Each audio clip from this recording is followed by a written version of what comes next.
ఇది right route కాదు, ఈ రూట్ కాదండి. మరి ఎటువైపు వెళ్ళాలంటారు? అదిగోండి అలా వెళ్ళాలి.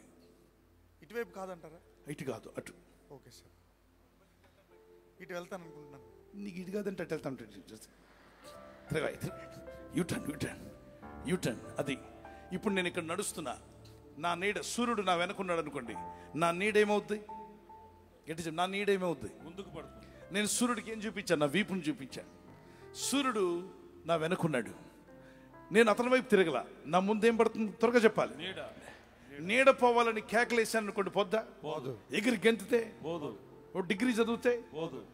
సూర్యుడు నా వెనక పెట్టుకొని నేను సూర్యుడికి నా వీపు చూపిస్తూ నడుస్తున్నప్పుడు నా నీడ నా ముందుంటుంది. అరిచిన పోదు, కేకలేసిన పోదు, చీపిరి కడుతూ ఊడ్చిన పోదు, ఆ నీడ పోవాలని నేను ఏ పని చేసిన పోదు.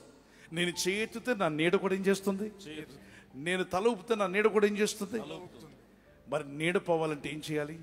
సూర్యుని వైపు తిరగాలి. గట్టిగా చప్పలు కొట్టి ప్రైజ్ ది లార్డ్. దేవునికి స్తోత్రం. సూర్యుని వైపు తిరిగితే ఏమైంది? నీడంతా వెనక్కిపోయింది. నా ముందు ఉంటుందా నీడ?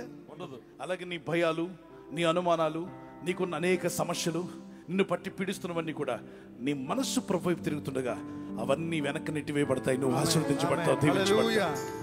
Take U turn. ఈ ప్రార్థనలో అనేక మంది యూటర్న్ తీసుకోబోతున్నారు, మంచి మార్కులు రాబోతున్నారు. దేవుడు మిమ్మల్ని దీవించే పంపిస్తాడు, ఆశీర్వదించే పంపిస్తాడు. ముగించే ముందు త్వరగా రాసుకోవాలి, నా టైం అయిపోతుంది. రాసుకోండి. ప్రొడిగల్ sun, Luke chapter 15 verse 11 to 32. ఇంటికి వెళ్ళక చదువుకోండి. మా లూకాసు వార్త 15వ అధ్యాయం 11 నుండి 32 వచనం వరకు. తప్పిపోయిన కుమారుడు